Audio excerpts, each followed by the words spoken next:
Bismillahirrahmanirrahim. Assalamualaikum warahmatullahi wabarakatuh. 75 kes baru jangkitan COVID-19 disahkan di negara Brunei Darussalam kemarin, membawa jumlah keseluruhan kepada 13,321 kes. Yang berhormat Datuk Seri Setia Dr. Haji Awang Muhammad Isham bin Haji Jaafar, Menteri Kesihatan, memaklumkan perkara tersebut semasa sidang media situasi terkini jangkitan COVID-19. Sidang media berlangsung di Dewan Al-Afiah Kementerian Kesihatan.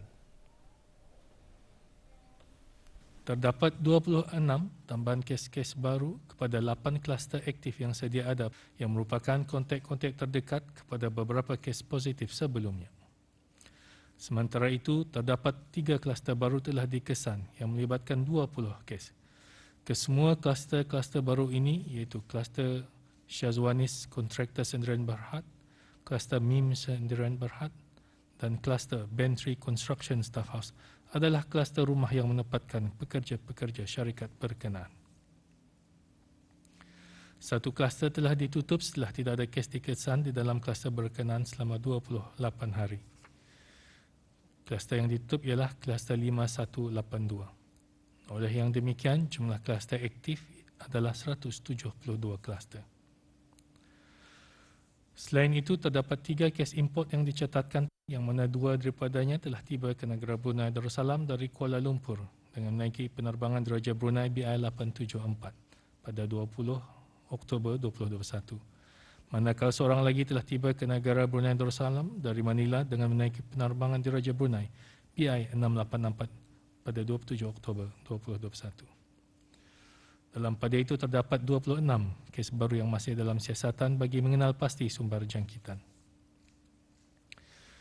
221 kes telah disahkan sembuh yang membawa jumlah kes yang sembuh di negara Brunei Darussalam kepada 11,723 kes. Manakala jumlah kes aktif ialah sebanyak 1,508 kes. 6 kes adalah dalam kategori 5 dan sedang dirawat di unit rawatan intensif. Kesemua mereka memerlukan bantuan mesin pernafasan ataupun artificial ventilation, dengan 2 daripadanya juga memerlukan bantuan mesin tambahan hadlang mesin ataupun ECMO. Sementara itu, 15 kes lain dikategorikan dalam kategori 4, iaitu mereka yang memerlukan bantuan oksigen dan adalah di bawah pemantauan rapi. Dalam tempoh 24 jam yang lalu, sebanyak 5,047 sampel telah diuji bagi virus SARS-CoV-2 yang membawa jumlah keseluruhan ujian makmal dijalankan sejak Januari 2020 kepada 512,574 ujian. Menteri Kesihatan juga mengongsikan pada 1 November 2021, seramai 5,674 orang menerima suntikan vaksin COVID-19. Ini bermakna di bawah program vaksinasi kebangsaan, seramai 353,399 orang telah menerima 1 dos vaksin COVID-19, iaitu 82.2% daripada jumlah penduduk negara. Manakala 260,338 orang telah melengkapkan 2 dos vaksin COVID-19, iaitu 60.5% daripada jumlah penduduk negara. Bagi operasi pulih yang dijalankan dari jam 8 malam hingga 4 pagi, sebanyak 3 pelanggaran arahan telah dikeluarkan denda kompaun di seluruh negara, di mana 2 daripadanya adalah pelanggaran arahan untuk berada di rumah. 44 orang penduduk kampung Bolkiah A dan B dan sekitarnya telah menerima suntikan dos pertama vaksin COVID-19 melalui perkhidmatan klinik vaksinasi COVID-19 bergerak yang telah dilaksanakan bermula pukul 8 pagi hingga 2.30 petang kemarin. Perkhidmatan tersebut merupakan antarausaha kerajaan bagi memudahkan para penduduk di kawasan tersebut untuk mendapatkan suntikan vaksin COVID-19, khususnya warga emas.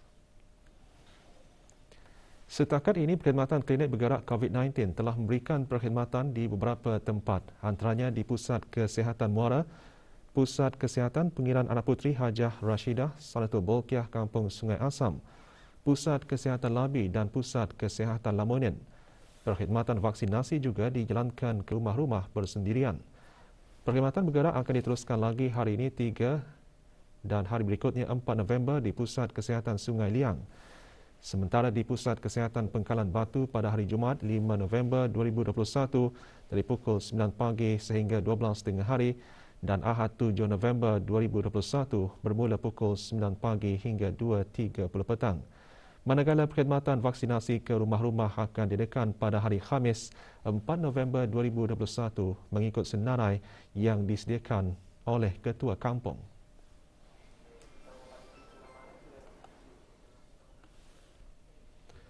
Kementerian Kesihatan menerima sumbangan 1,990 naskah buku panduan pengurusan diri dan pemulihan untuk pesakit COVID-19 daripada Pusat Pakar Pantai Jeludong PJSC. Majlis penyerahan berlangsung di Kementerian Kesihatan.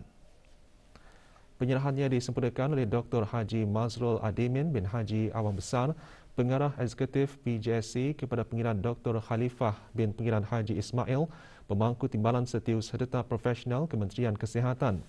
Buku tersebut menyediakan maklumat asas bagi individu yang dijangkiti COVID-19. PJSC juga merancang untuk menterjemahnya ke bahasa lain selain menyediakannya dalam bentuk elektronik untuk dimuat turun.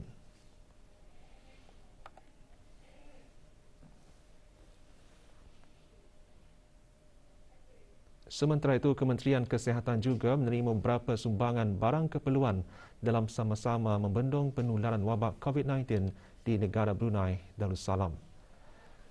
Penderma-penderma terdiri daripada persendirian, Syarikat Ahbab Textile and Electronics Sdn Bhd dan Greenbox. Para ramai yang ingin membuat sumbangan boleh berhubung terus dengan MOH Emergency Operation Centre melalui talian 7295712 pada waktu bekerja sahaja.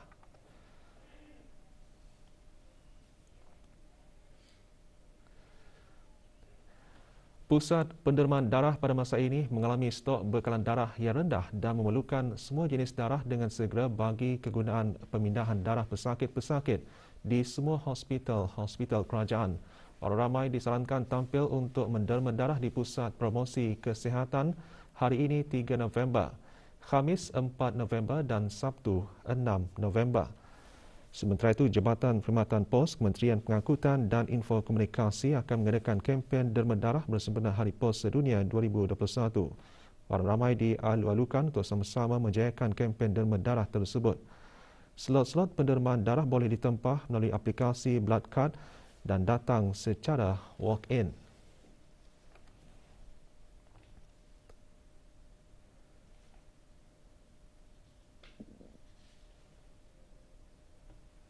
Para penderma darah juga boleh mengunjungi tabung darah Hospital Suri Sri Begawan Blight dan tabung darah Hospital Pengiran Isteri Haja Mariam Temburong untuk menderma darah pada waktu-waktu seperti yang tertera. Maklumat lanjut atau membuat tempahan menderma darah dan bagi mengadakan kempen derma darah di Pusat Promosi Kesihatan atau di Pusat Pendermaan Darah, hubungi Pusat Pendermaan Darah di talian atau WhatsApp 737-5745 atau email kepada bloodbank@moh.gov.bn dan ikuti Pusat Pendermaan Darah di Instagram dan Facebook @bloodbank.repas.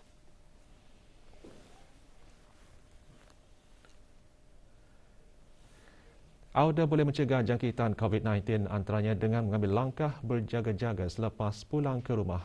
Ikuti nasihat kesihatan ini untuk panduan kita bersama. Nasihat kesihatan untuk mencegah COVID-19 semasa pulang ke rumah. Setelah tiba di rumah, bersihkan tangan Auda sebelum menyentuh pemegang pintu. Sebaik sahaja masuk ke dalam rumah, tanggalkan sungkup muka Auda dan buang ke dalam tong sampah yang tertutup. Buang kertas atau resit yang tidak berguna. Jika Auda memakai sungkup muka jenis kain, tanggalkan sungkup muka tersebut dan masukkan ke dalam bakul dobi yang khas. Auda hendaklah mencuci sungkup muka tersebut setiap hari. Menyah kuman barang Auda seperti kunci, cermin mata, telefon bimbit ataupun laptop. Jangan menyentuh atau bersandar pada apa-apa benda. Amalkan penjarakan fizikal dan jangan bergaul dengan ahli rumah yang lain. Cuci tangan Auda dengan sabun dan air atau bersihkannya dengan sanitizer tangan. Tukar pakaian Auda dengan segera. Auda juga boleh mandi jika perlu. Setelah Auda melakukan semua perkara yang telah dinyatakan, Auda sekarang boleh bergaul dengan ahli rumah yang lain. Nasihat kesihatan ini dibawakan oleh Kementerian Kesihatan dan Mix Media. Sebagai mercu tanda perkembangan dalam bidang akademik, 2 orang pakar akademik Brunei baru-baru ini dipilih bagi jawatan profesor.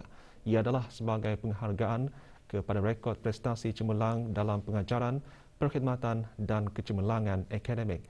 Pelantikan itu merupakan kali pertama dalam sejarah Universiti Brunei Darussalam. 2 orang terpilih itu ialah Profesor Ampuan Dr. Haji Ibrahim Ampuan Haji Tengah, pakar dalam pengajian sastra Melayu, dan Profesor Dr. Haji Awang Asbul bin Haji Mail, pakar dalam sejarah Brunei, Melayu Islam Beraja MIB dan Tamadun Melayu. Program pengajian Melayu di UBD telah menghasilkan graduan yang khusus dalam linguistik, bahasa, kesusastraan dan sejarah Melayu. 2 orang penerima ini meneruskan penyelidikan dan penerbitan dalam jurnal terkemuka dengan dijemput untuk menyampaikan ucap tama, mengambil bahagian dalam forum, menyertai persatuan akademik berprestij serta memenangi anugerah kebangsaan dan antarabangsa.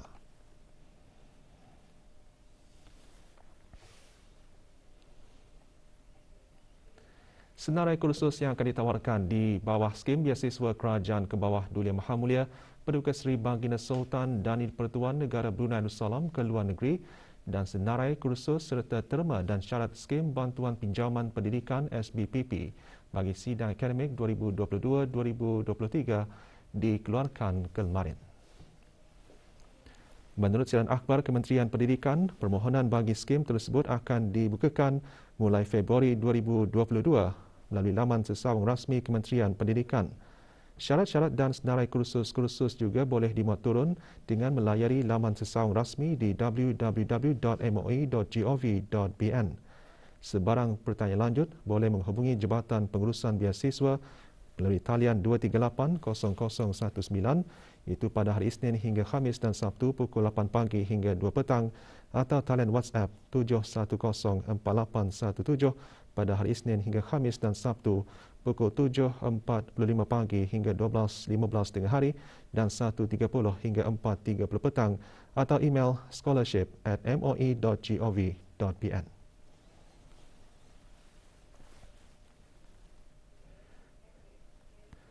Pengendalian peringkat ketiga banci penduduk dan perumahan BPP 2021 diteruskan secara temuduga isi rumah keluarga melalui telefon sehingga 31 Disember 2021. Jabatan Perancangan Ekonomi dan Statistik JPS Kementerian Kewangan dan Ekonomi dalam siaran medianya menyatakan kaedah tersebut adalah sebagai alternatif bagi menggantikan temuduga bersemuka yang tidak dapat dijalankan ketika ini. Ketua Isi Rumah yang belum diliputi semasa peringkat kedua BPP 2021, pengendalian e-sensus akan dihubungi oleh pegawai banci bagi menetapkan perjanjian sebelum temuduga melalui telefon diadakan. Ketua Isi Rumah boleh mengesahkan pegawai banci yang menghubungi adalah mereka dilantik secara sah oleh JPS melalui talian Darussalam dan hotline BPP 2021. Bagi isi rumah yang ingin mengisikan sendiri borang tanya banci secara digital boleh memuat turun melalui portal BPP www.brucensus.gov.bn dan mengembalikannya melalui email kepada support.brucensus@jps.gov.bn.